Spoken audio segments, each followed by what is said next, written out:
where the Coulomb effect's very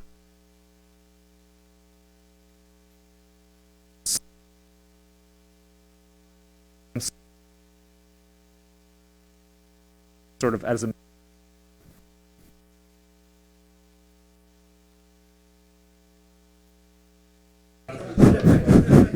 Okay, ladies and gentlemen, we will start our fourth hour together. Not only do I need stamina, but you need stamina too. Okay. We'll talk about regression. Now, normally in my class, it takes weeks to do this, so I'm going to try to pack too much in here. I apologize for that, but the slides will be available to you from your website. Okay, so when do you use density estimation and when do you use regression? Density estimation, the way we did it, is non-parametric or semi-parametric in the sense it's locally parametric but not globally. And you have basically no functional shape for the form. And generally, density estimation is done at low dimensions. Regression is different in two respects. First, you have to specify a response variable, or in some cases, a small group of response variables. And you can have one or a few or many independent variables. And so this can be done in high dimensional spaces, but you need one dimension, which is, in fact, the response variable. That is different than what we were talking about. And now the functional form between the variables over the entire span of the variables is specified in advance. So you know it's a cubic polynomial. You know it's a power law. You know it is a Gauss fit morphological distribution in a galaxy. Okay? The function has parameters, and the goal of this is to find the best parameter values that fit the data, where the word best and fit is, of course, a methodological issue of some debate. We often form regressions with heuristic functions, like, well, let's do a power law. Or we do it from astrophysical theory. We actually think we know, and often are very confident we know, of the underlying distributions of what we're looking at, and the parameters are from physics. And often those are very nonlinear. Okay? So the classical regression model is written down this way by statisticians. And I'm going to first read it to you in Greek and then in English. Okay? The Greek is, meaning their language, is the expectation of the dependent variable y for a given value of the independent variable or variables x is equal to a specified function f, which depends on both x and a vector of parameters theta, plus a random error epsilon. And the word expectation is jargon for the word mean. The word dependent means the response variable, and error is what we would call scatter. Okay? So and they always have complicated ways of writing things that represent mathematical jargon, essentially. Now, the epsilon, there are many things one can say. I can't say them all, but let me just talk a little bit. The epsilon errors is commonly assumed to be normal. That means Gaussian. IID, it's independently and identically distributed. In other words, homoscedastic errors, or in other words, there's only one scatter, not like the scatter changes like I had in my x and y's. And with zero mean, and here it is written here, epsilon is a normal distribution with zero mean and variance sigma squared. In this case, all of the randomness is in the error term. The functional relationship is deterministic with a known functional form. And that may not be true for your problem, in which case this is not the right model. Okay? So astronomers are sort of used to regression, but it's not always the right thing. In particular, if you don't have any basis for choosing a functional form from, let's say, astrophysical theory, then I would start with non-parametric density estimation.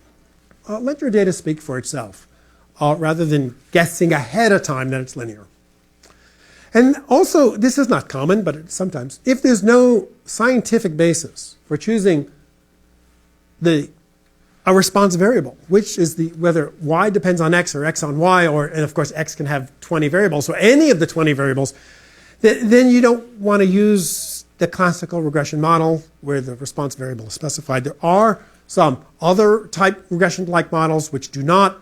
The simplest one is the bisector of the x and y regression lines for bivariate data, and there's others as well. But some sort of a symmetric treatment, principal component analysis, is a symmetric treatment whereas multiple regression is an asymmetrical treatment where the response variable is known.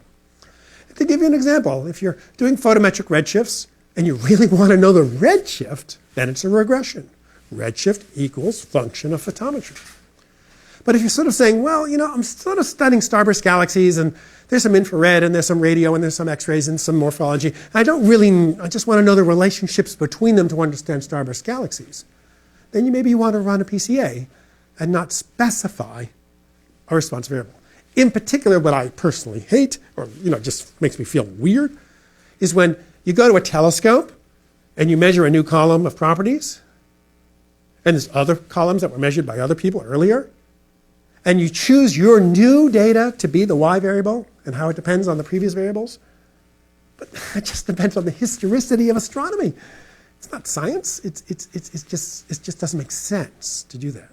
So I'm not saying everyone does this. It's just occasionally done, and it's not necessarily a great idea. So these are just warnings of cautions to have.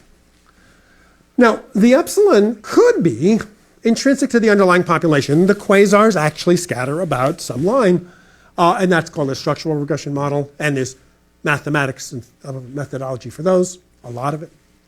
It may arise from an imperfect measuring process. It's called a measurement error model. So that the true quasars lie exactly on the functional line, and all of the scatter is due to the measurement. That's called a functional regression model, or a measurement error model. Or both of these may be true, a combination, and that's the more general case that astronomers have to consider. And we actually get all of these. We get this one, and both. And that's sort of nasty because the math is actually somewhat different in each case. Now, how do we actually determine the best fit? Okay, well, the answer is you read a chapter or read a book in statistical inference methodology. A method from the 1800s is method of moments and least squares. Least absolute deviation is more robust against regression. It's like the median instead of the mean, and the MAD instead of the standard deviation. Maximum likelihood regression started with R.A. Fisher in the 1920s. It dominated all of regression in the latter part of the 20th century, and today it is by far the most common and widely used regression technique. Although for linear models, and I'll get in a minute to what linear means, least squares is the MLE, maximum likelihood estimator. And therefore, least squares, which is older technology, is perfectly good, even by the newer standards of mathematics. And then there's Bayesian inference, which is not commonly used outside of astronomy.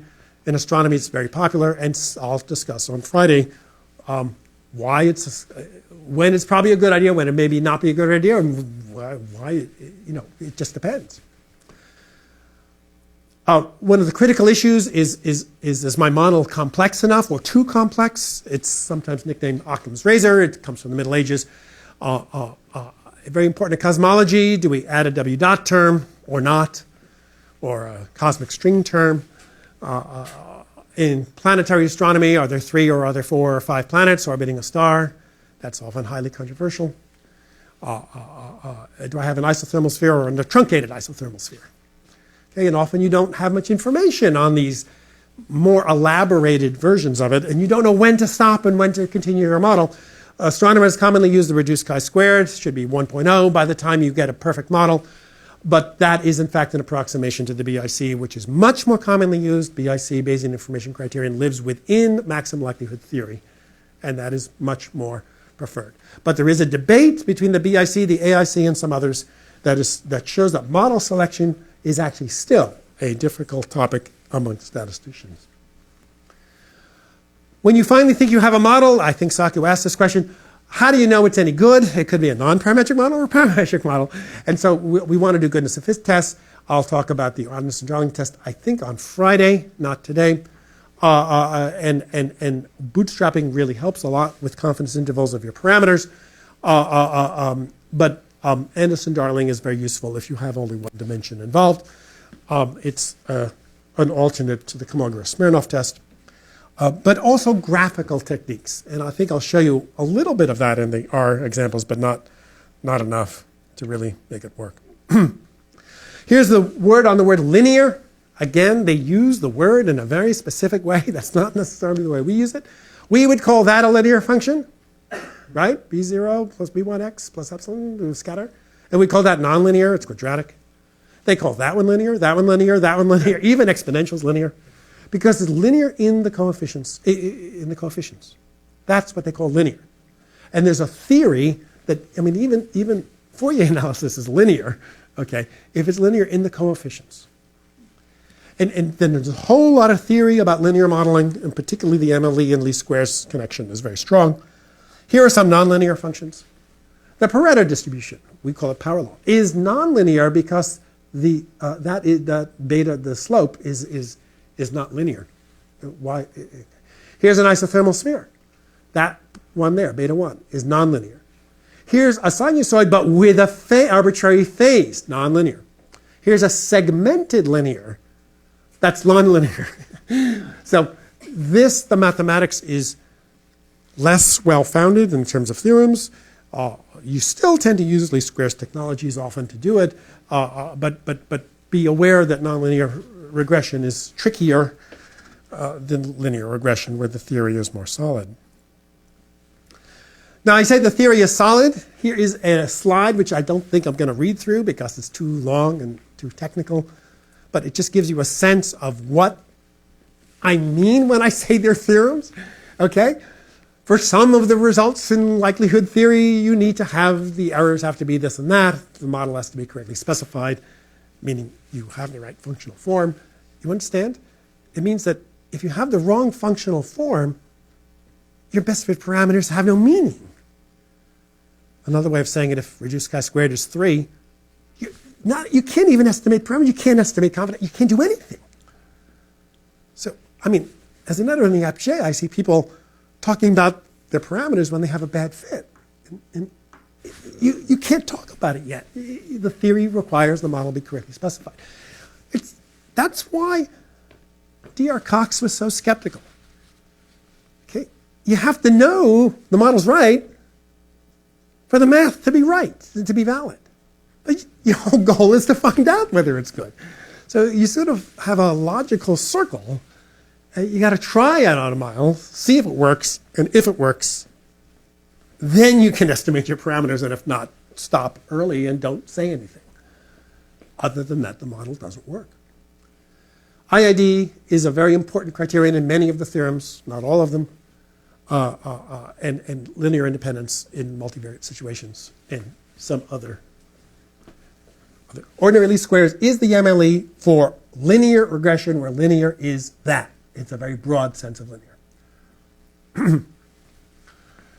So here's what astronomers often do. They often take a linear regression problem. In this case, I'm going to take the truly linear regression just to make it easy.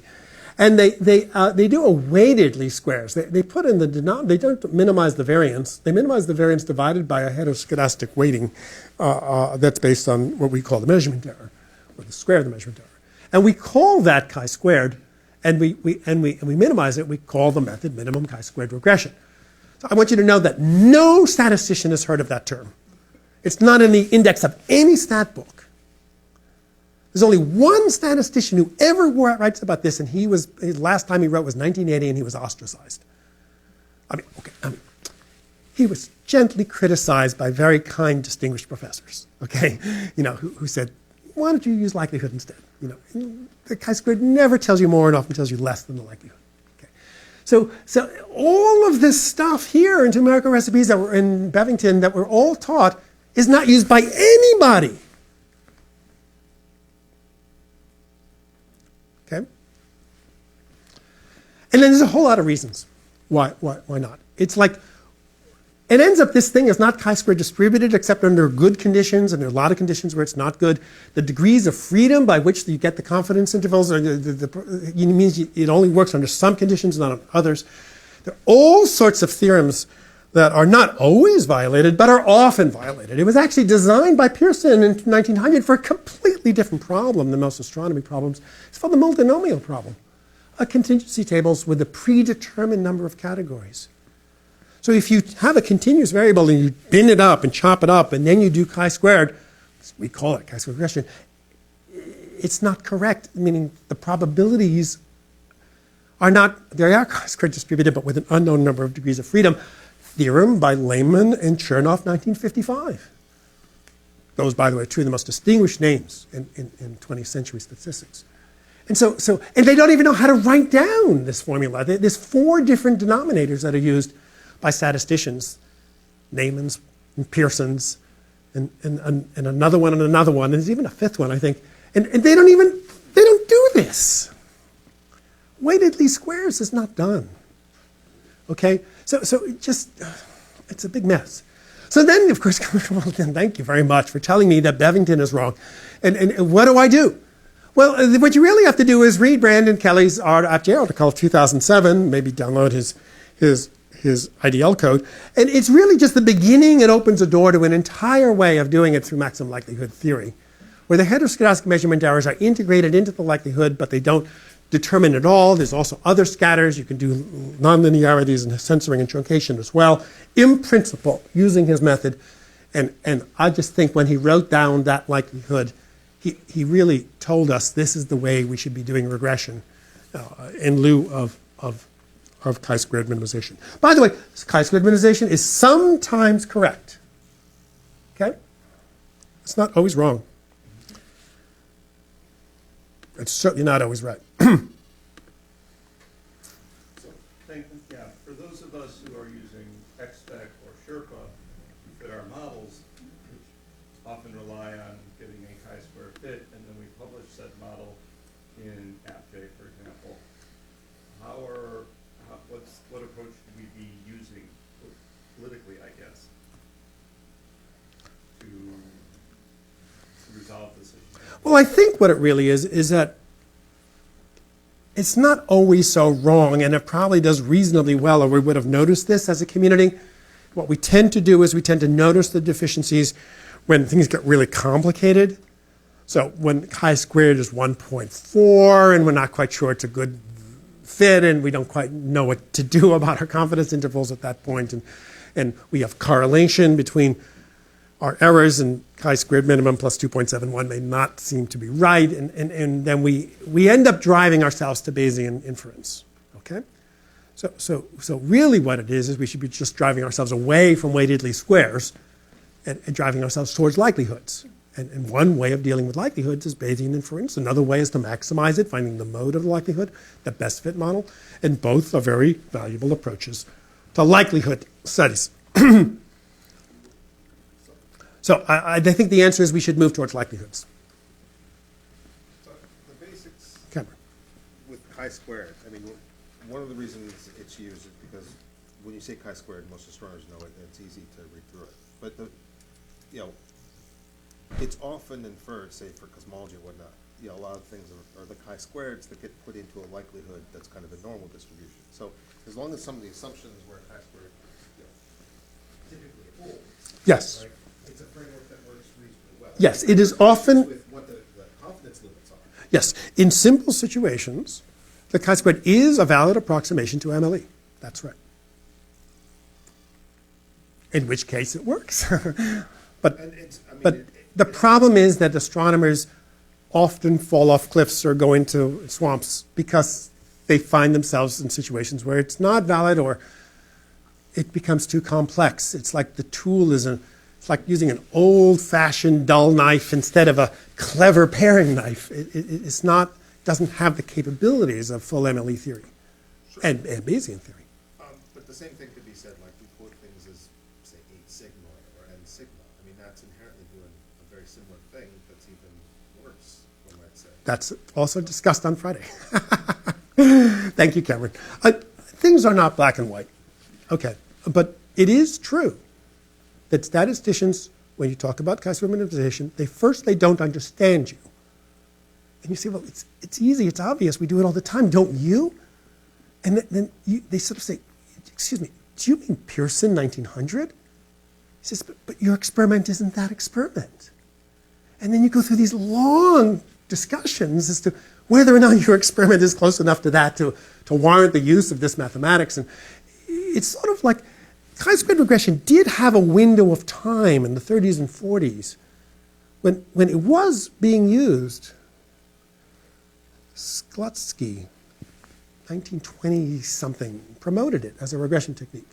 But it quickly got overrun in other fields by MLE. and we didn't get overrun. So it's not as though it's always wrong. It's just an indelicate and often ineffective procedure for dealing with more complex experiments. One comment about that I think the biggest problem with that is we don't usually know what the sigmas should be. Right. For instance, people sit and fiddle with the denominator and start fiddling around and doing different things down there and putting in other systematic errors. And the answer is Brandon Kelly's approach. That's the answer to that problem. Okay. Can you now bring up your R program, put it on one side of your window, and bring up regression_R on the left side of your program? Is there anyone who's lost, or everyone here who wants to run this is running it? Anybody lost? Okay, so I assume some of you have PCs and you're running it, and some of you are just watching me. I think that's great. Okay? Okay, I'm going to... Dr. Kellogg, I am finally going to read in some astronomy data. It's funny that it took this whole time to get to astronomy. Okay, so I'm reading in a file into something called QSO. I wonder what's in my file, so I'm going to say, how about dimensions of QSO? I happen to have 1,547 points with 15 dimensions. I wonder what the names of my dimensions are. I have a Sloan identifier, a redshift, a bunch of magnitudes, a bunch of uncertainties of magnitudes, a couple category type indicators, I think. I'm not quite sure what they are in radio and X-ray. And so I think that's probably an absolute magnitude, but I'm not sure. So I must have pulled this off of Sloan. I can do a somewhat longer summary of this with the wonderful word summary. And it's now telling me the 6-digit summaries of each one of the variables, including NAs are missing data points, which are often there and often annoying. I'm going to attach QSO, which again is not always advised if it confuses you, but it means I can use those variable names without specifying the column number. And later on, I'm going to be doing a weighted regression, which I just told you I'm loath to do. We'll see that in this particular case, it doesn't matter much. And I didn't want to divide by 0, so I set a threshold on my uncertainties. Okay, so I'm going to plot my data. In this case, just for simplicity, I'm only going to consider I band and U band. You know, I'm going to bring it in again.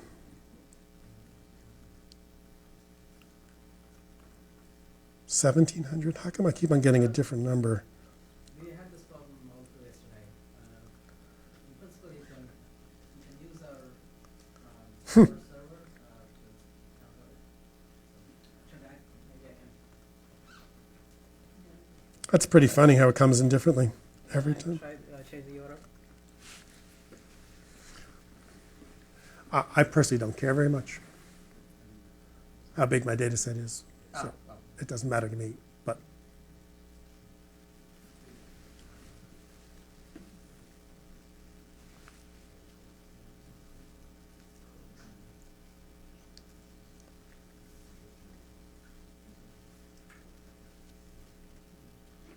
there we go. Thank you so much. Okay.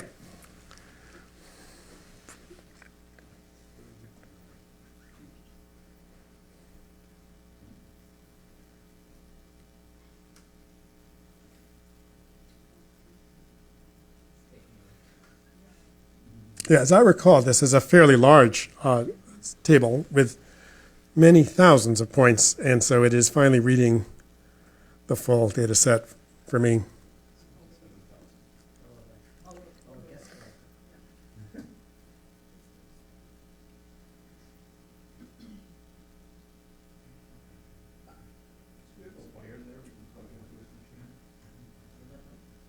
Yeah, because then you just found the for Friday. Yeah. No, not for, there's some open landlines. Yes, sir. Yeah, I have one like that. Well, at least I haven't lost my internet at the moment. It should come up in a minute. I'll just go on and talk a bit. So the first thing I do is I make an ordinary bivariate plot, choosing a gray symbol. I then chose to show some of the heteroscedastic measurement errors that we all know are there. And I found that although there are a couple CRAN packages that plot measurement errors automatically, I decided to do it here manually, drawing little vertical lines and little horizontal lines to show that you can make your plots manually if you chose to.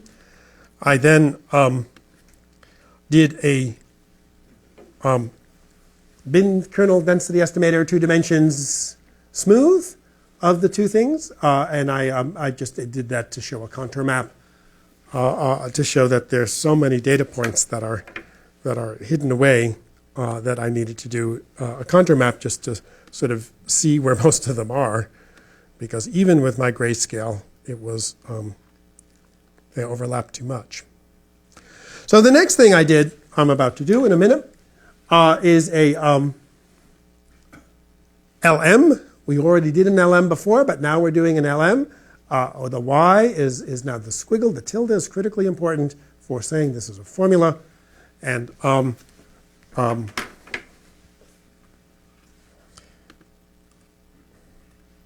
I now finally got my entire data set. I'm going to catch up on my plotting.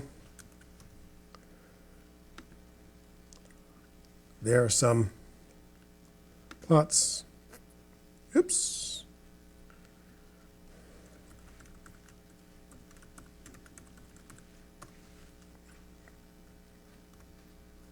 I forgot to do library kern smooth. Did any of you forget this? No, that didn't work. Contour. Where's contour?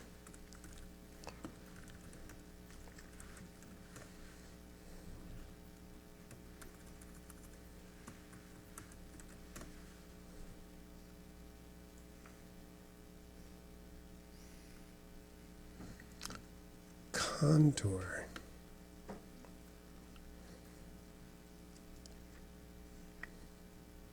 It's under graphics. I have to bring in graphics. That should be there automatically. Library graphics. Let's see if that helps.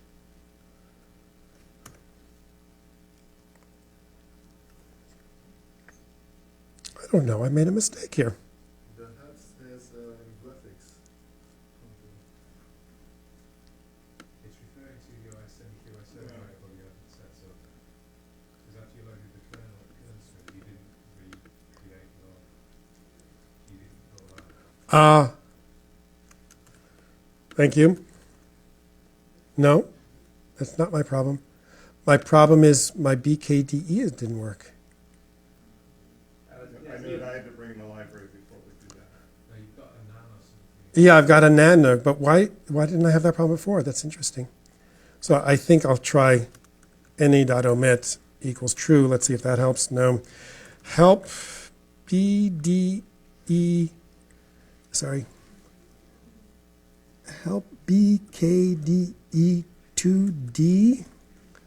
you do the attach after loading it? And let's see if there's an option for getting rid of. There isn't an option for this one.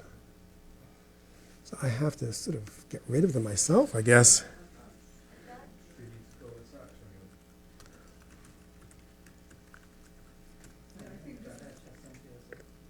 your? Then you had the reassignment of the U magnitudes.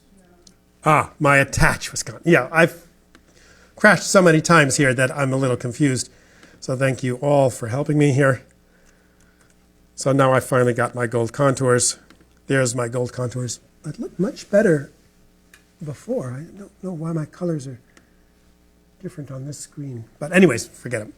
There we go. I've done what I wanted to do. So now I'm going to do an ordinary least squares fit and put a least squares fit line through my data points, and you can see that it did a pretty poor job. it just missed the middle of the distribution. It just went way up there. And the reason is these outliers, these points here are very far away, and there are no balancing points on the bottom. So a linear, unweighted, non-robustified linear regression did truly a poor job.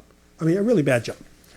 So that was unweighted, just a standard OLS, ordinary least squares regression. So even though it's maximum likelihood, it just did a poor job for my particular problem. So I'm going to show some diagnostic plots here, and this is not the world's best because it's such a bad fit. But the diagnostic plots that come along with LM, you just plot the result of the LM. It gives you standardized residuals on a QQ plot, a quantum plot, and it tells you the normality, or in this case, the terrible non-normality of my residuals. It tells me the actual identifiers of certain outliers that are very bad in these standardized residuals. Cook's distance is a very, very clever quantity. This particular fit is so bad you can't read it very well. But it tells you, again, which data points are most influential in pulling the fit in this particular plot of Cook's distance and leverage are all graphical ways of evaluating how your fit is, how your residuals are doing, and what points may be very responsible for the poorness of your fit. Now, that particular example was not the world's best. I sort of apologize. But I do want to say that I think that residual analysis is underplayed by astronomers. Whenever you do a fit, you really should study your residuals in a serious way.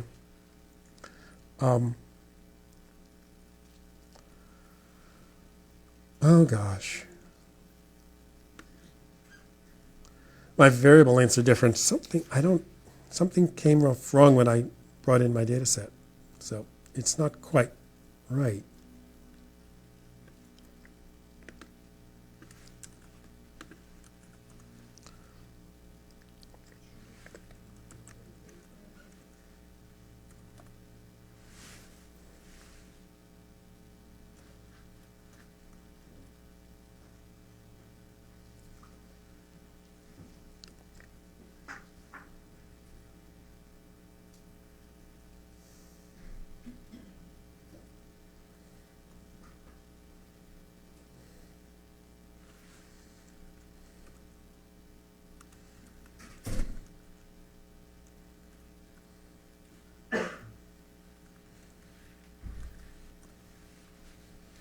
Let's see if this works.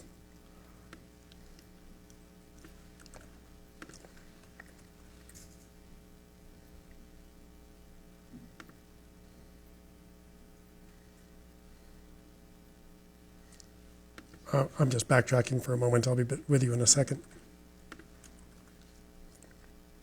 Okay, now I'm back to where I should be. That was my unweighted ordinary linear squares fit, which obviously did a very poor job in this situation of heteroscedastic errors, whether they're measurement or not. And I don't know why that failed. That's amazing. And is everyone else failing on the weighted fit? Okay, well, I'll just forget it. The weighted fit comes out much better, okay? And the next one is going to be a robust fit that's going to reduce the importance by downweighting highly discrepant points. Robust regression is a very large field. The hero of the field is named Peter Huber, professor of statistics at Harvard in the 60s through the 90s. And I believe he's either retired or passed away. He's no longer active. But Huber's work is considered to be very profound, a lot of theorems and beauty in dealing with reducing the effects of outliers. And you can see now that the robust line is certainly much better than the unweighted line. It didn't quite go through the ridge line there, but it really downweighted the bad points that were very asymmetrically distributed reasonably well.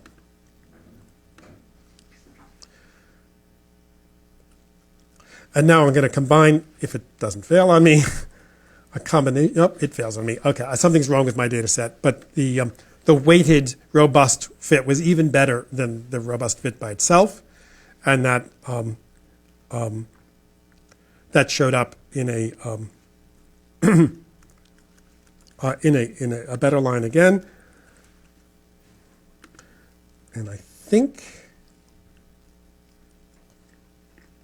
I can get this to work. 1 second.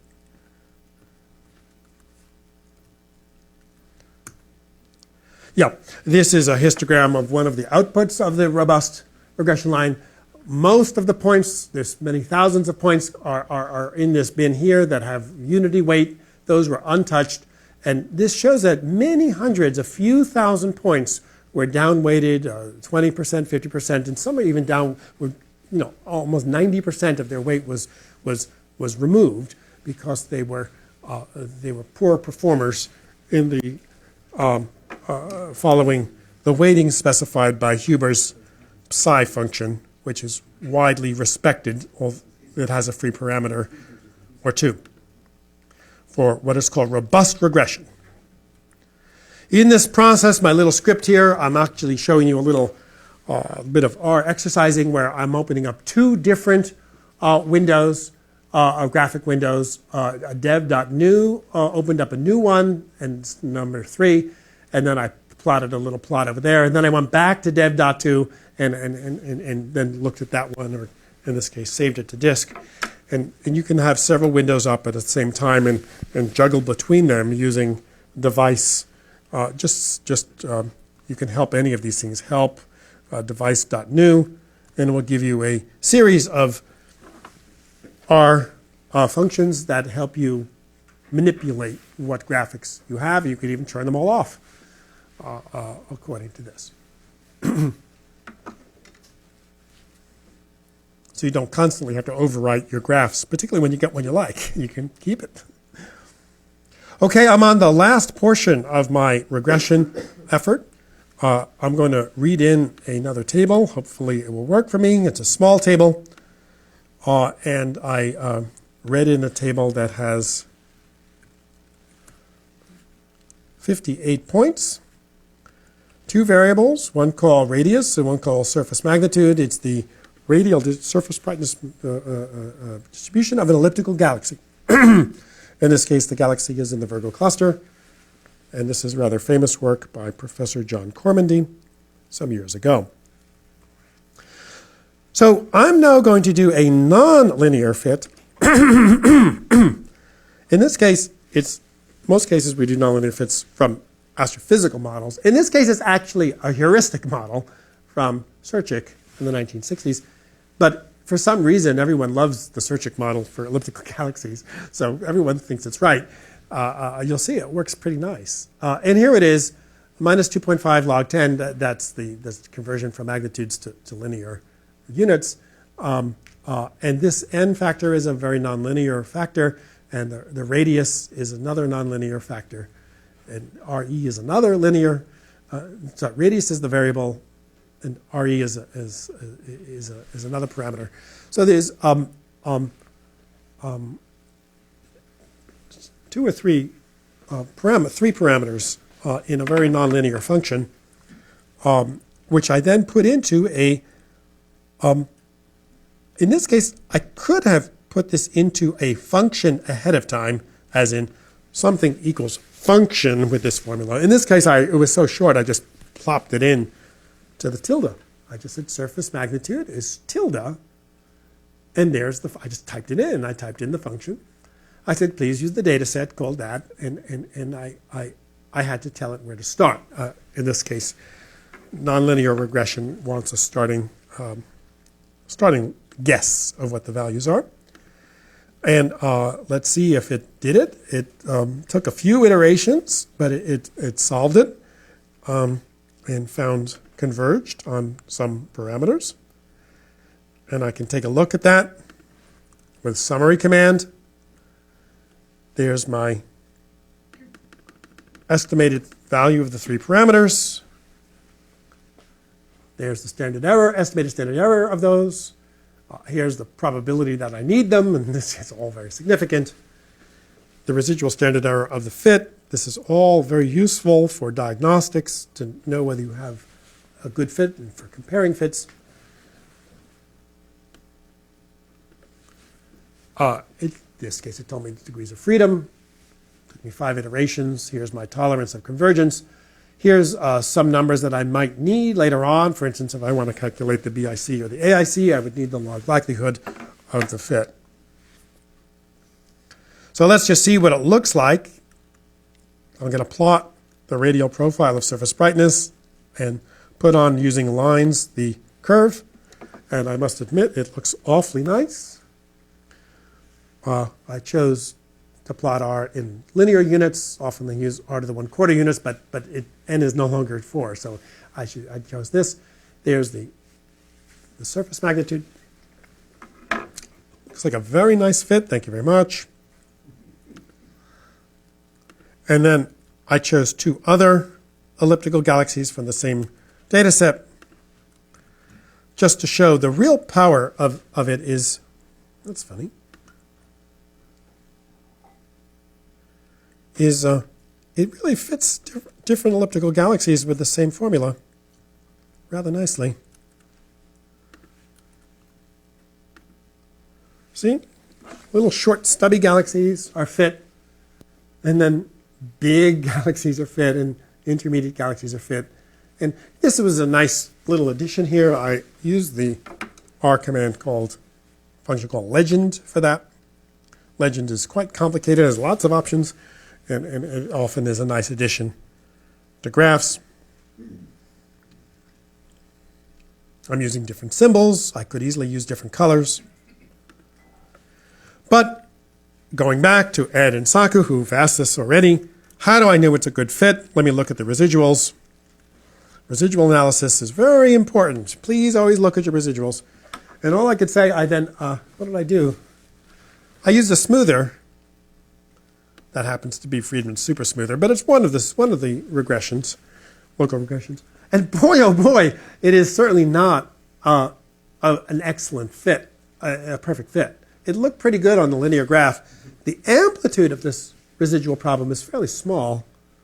Okay, it's only 0.05 in those units of magnitude, so it's really quite small. But it's very correlated, autocorrelated. I certainly learned a lot by looking at that. And maybe those are something called shells due to past collisions that made the elliptical. Maybe it's just due to some other structure in the elliptical I don't know much about. But it's certainly not on the model. Interestingly, John Cormandy has a graph just like this.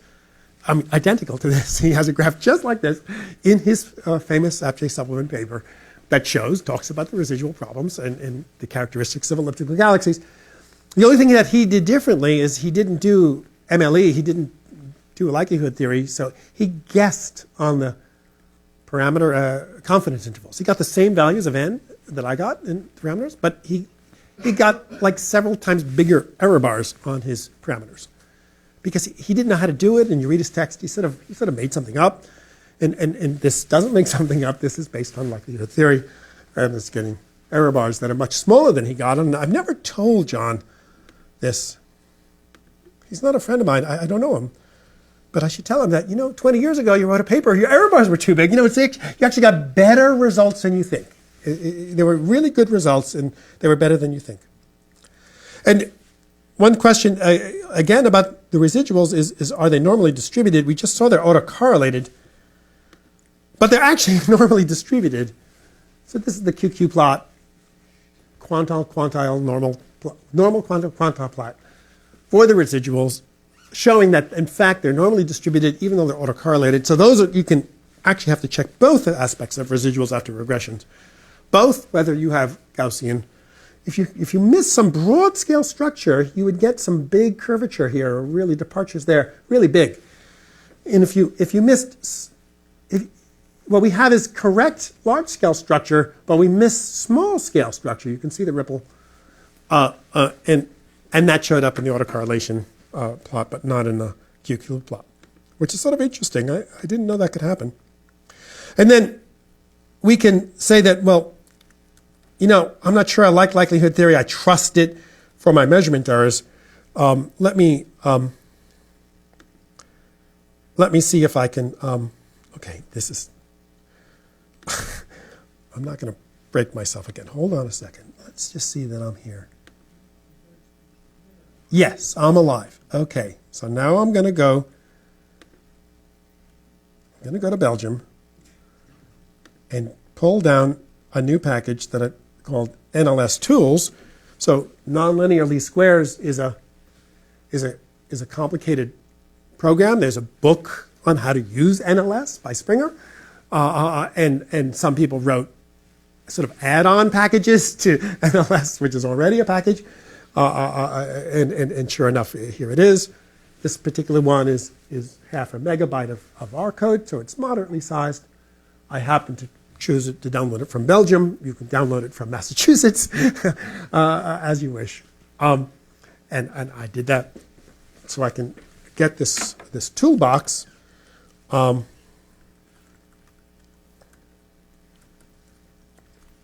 So why did I bother doing it? Because this toolbox happens to have a bootstrap error analysis that I sort of like the idea. I mean, Jogesh has told me for years that the bootstrap is often a very effective way of doing things. You can see it's really iterating. It's doing a lot. It now gave me the distribution of, this is the n parameter, which is 5.97 as I recall on the average. And it definitely, the behavior is quite normal, pretty nice. And this is essentially telling me the uncertainty in the standard deviation is 0.1.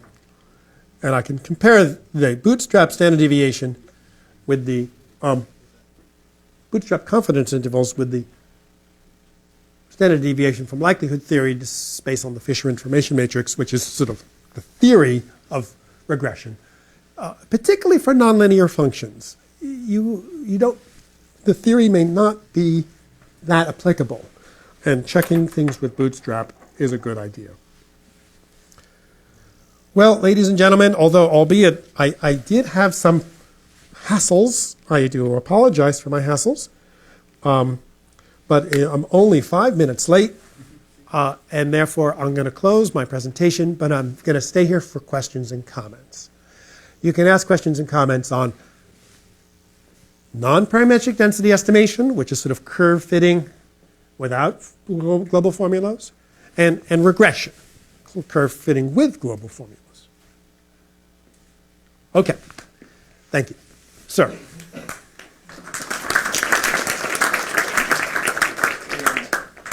have a question about this last example. Yes. You show two columns, one of the radius and the other the magnitude. Yes. Do you have to include errors as well? No, I don't. In fact, most of the theory of statistics do not have these errors. The scatter, there was an important page in my lecture on epsilon. The scatter can be measurement errors. The scatter could be in the galaxy, or both. But most of statistics does not discriminate between them. They just say epsilon. And it doesn't matter to the theory whether it's due to your measurement process or due to the galaxies. And in fact, if your measurement errors are all approximately the same, let's say they were all 0.03 magnitudes error, then you weight them and the weighting has no effect. So the weighting only has effect if they're different, called heteroscedasticity. If they're homoscedastic, then there's no weighting to be done anyways. But they're still scatter. So because they've been dealing with social scientists who don't have any measurement errors, they just throw measurement errors, intrinsic errors, who the heck knows? Just put it into the epsilon, and they do their regressions using epsilon. Now, there are some methods, the ones where I use weighting, WT, I put a weighting factor in. Those use the measurement errors, but I did that twice out of about 8 regressions. And some of them I did it, and others I didn't. So one question is whether NLS allows weighting. And I actually don't know the answer to that, so let's take a look. Help, NLS. Yes, determine the nonlinear parenthesis weighted. They allow you to put in heteroscedastic weighting. I just happen not to do it. Thanks.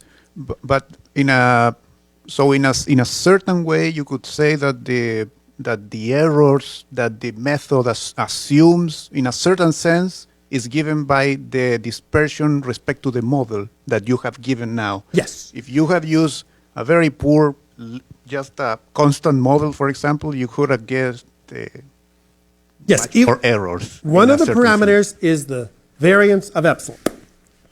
I see. And therefore, the scatter is a model parameter. Cameron. So along those same lines, is the scatter that's done, does end-of-line theory then assume there's no covariance between these bins? That's why I did some graphical tests at the end. I took a look at the variance. I'm sorry, my example on Cook's distance wasn't very good. Cook's distance is really good for outlier detection, but also for general trends, broad trends. Then I looked at small scale trends in my residuals, and I looked at the normality of my residuals. These are graphical ways called residual analysis.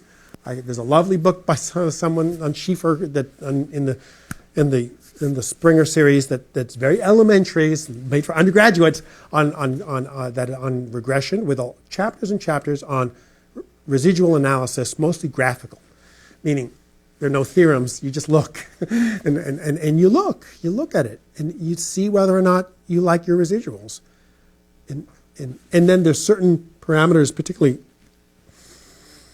I guess there are model selection issues. Adjusted R squared, Mallows CP, those are for multivariate problems. AIC and BIC, and then Anderson-Darling test. These are combinations of goodness of fit and model selection techniques to help you decide whether you need more parameters in your model to improve your residuals. The R squared is very simple. It's just what's the variance of the original data and what fraction of it did I take out with my regression? And if you've taken out 90% of your variance, you did a great job. And it doesn't even matter if you have some ripples left. Maybe you're very satisfied.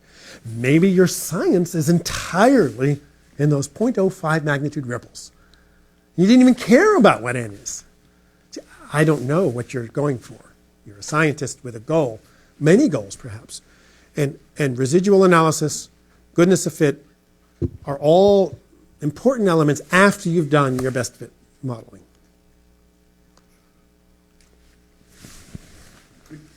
Just one second. Could you go back to that graph after the bootstrap, Eric, and describe again what that Okay, well, we got to represents? look and see. I went very fast. I do apologize. What did I actually do in the code? So I ran a program called NLS boot. And I don't remember what it is, so let's take a look at it. Help, NLS, and it happens to use a capital B for boot. So it's a function inside of NLS tools called bootstrap resampling. Not much of a description, guys. See, that's the problem with these amateurs. They're not really telling me much there. Okay, so it's telling me I'm going to just do it.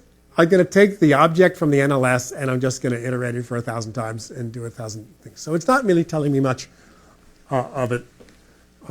Let's see if, okay. Non-parametric bootstrapping, that's the one we like. That's resampling with replacement.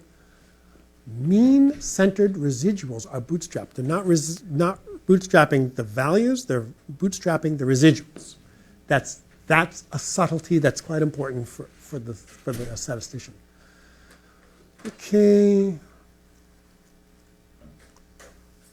Convergence, 95% confidences, visualize with a plot. Does not currently handle transform dependent variables specified on the left side. Oh, I'm not sure I got all that. Okay. So thank you very much. I'm not sure I understood it. Who did this? It's from France.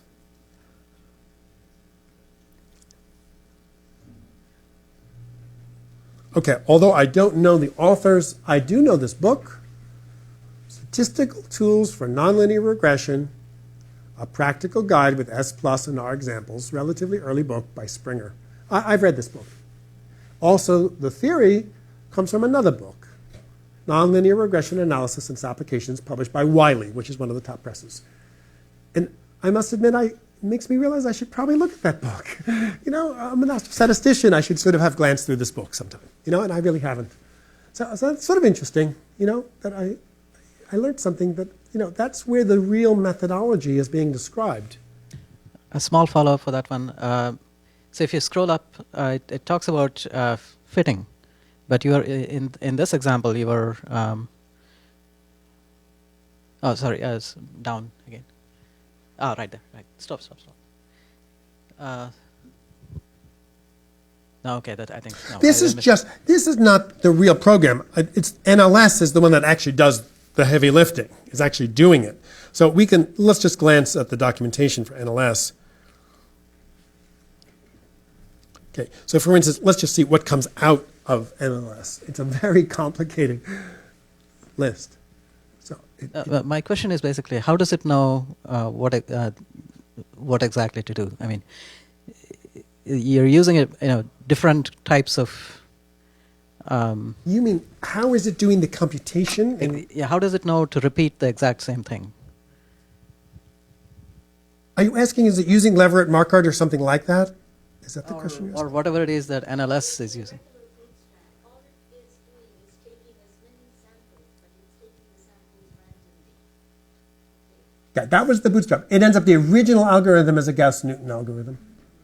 But if you wanted a Golub-Pereira algorithm, you can choose that, or you could choose another one. See the references. Okay, so this is the applied math part of the question of how did I compute my nonlinear least squares. NLS is nonlinear least squares. And so it ends up they're giving you 3 choices in algorithm, and if you don't like them, sometimes they allow you to bring in your own.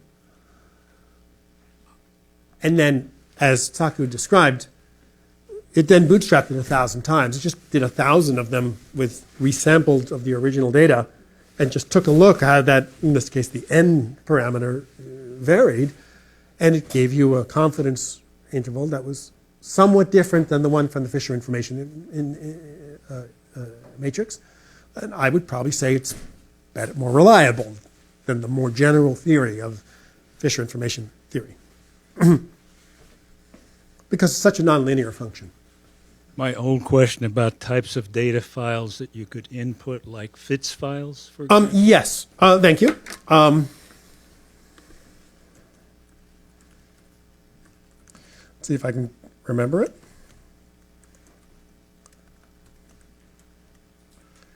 Let's see if that's it. Okay, that's the old one. It's been around from Andrew Harris at University of Maryland for some years. It's sort of a handwritten, see how small it is? A handwritten FITS reader. It doesn't read all of the options. It doesn't include all of the options. We are now probably trying to bring in CFITS.io, which was also brought in informally, but by Peter Freeman when he was here at CFA some years ago.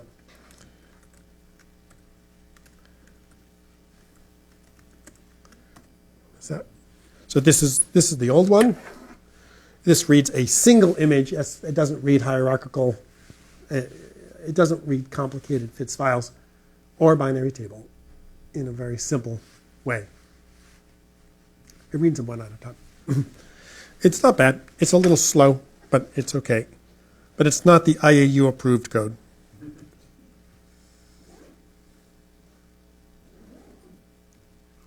Andrew Harris, University of Maryland, who should be considered a hero, because this was the first astronomical cram package. And he did it. Just a radio astronomer in Maryland just did it all on his own years ago. And now there's a dozen packages for astronomy, and one coming in every few weeks now, mostly from a very talented assistant professor in Western Australia named Aaron Robotham, who runs a Facebook group called astro.r. And if you are interested in R, you have to join Aaron Robotham's astro.r Facebook group, which is very lively and full of cheerful conversations and what about this and what about that. And every once in a while I come in and sort of bring it down to earth or something. You know, I'm not a Facebook kind of person. I'm too old for it, I guess. But yeah, he does a great job, and it's a lovely forum and a good place. If you really want to use R, you really should be a member and keep an eye on the Facebook group and ask questions and answer questions as you wish. Just because that was what I should point out that it was recently renamed to Astrostatistics in R plus Friends. So it's astrostatistics oriented, but it doesn't just have to be R. Oh, I didn't know that. Just for the Python people, there's interesting conversations there.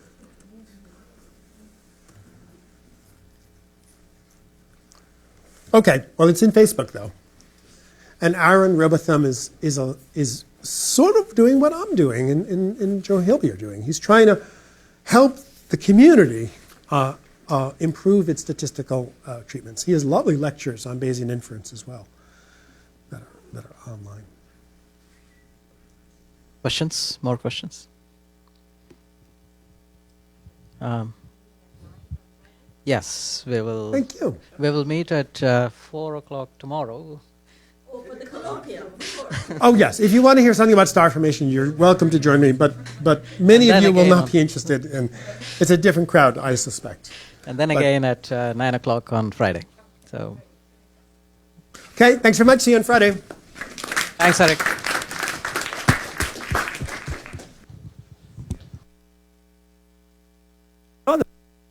In the definite moment.